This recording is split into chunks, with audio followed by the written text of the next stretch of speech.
Today I wanted to show you guys something weird. I got a little beam here, and I'm gonna simulate this in Fusion simulation. So go in and start a linear static study, and nothing strange yet. Just go in and define some loads and boundary conditions. In this particular case, I'm going to make sure it's out of the standard material steel. It doesn't really matter. I'm gonna fix it at one end, and at the other end I'm gonna put a rotational loading on it, a moment. Just so that we twist this long square beam. And you're going to see something strange in the results, which if you don't understand how finite element and linear static studies work, you wouldn't be able to explain. So we create a mesh. That's all just standard stuff. I didn't change any of the settings. It's quite normal. And it's not necessary either. It doesn't really matter what you do with the settings, your material settings, or even the amount of loading you use. You're going to get the same results. Do a calculation, run it locally. It's a quick local run, and you're going to see some results very, very quickly out of this. But they will probably not be what you might expect. So wait for a second for that to run and to complete.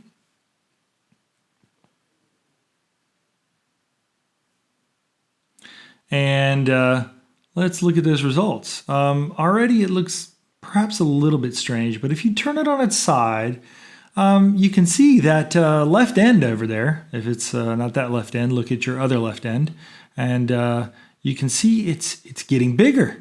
And that doesn't really, we're just twisting this thing. Why does it get bigger like that? And you can really see it when you're up on end like this. It makes no sense whatsoever. And you might be wondering, like, is Fusion letting me down? Is it giving me some poor results?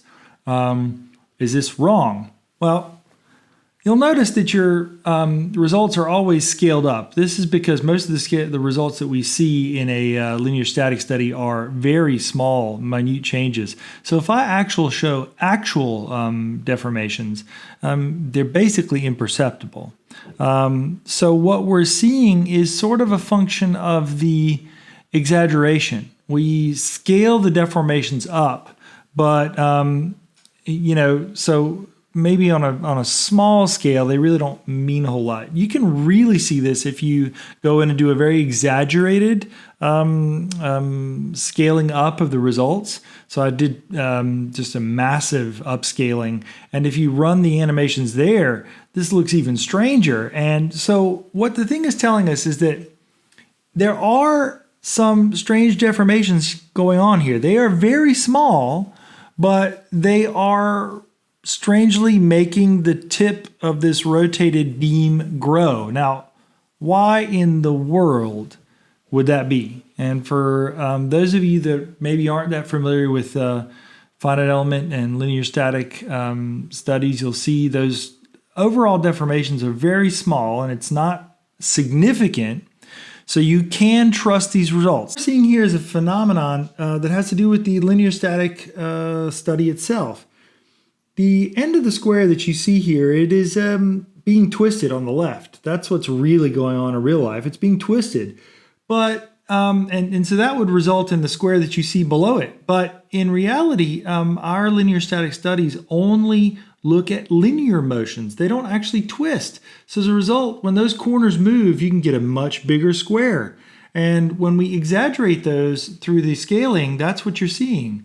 This happens because each of those little elements in the mesh is actually a tetrahedral element, and each one of those we track for their motion. But when we say we track their motion, we don't actually track the tetrahedra. We track each of the nodes in there, and we use tetrahedra second order, which means we have 20 nodes, and they actually have 6 degrees of freedom, which are translations and rotations. But for simplicity's sake, we actually only track the translations. That's quite normal. That's what everybody does. And so this will give those results that you're seeing. And just keep in mind, again, as long as those results are very small deformations, this is not significant. So you can trust these results. As always, good luck.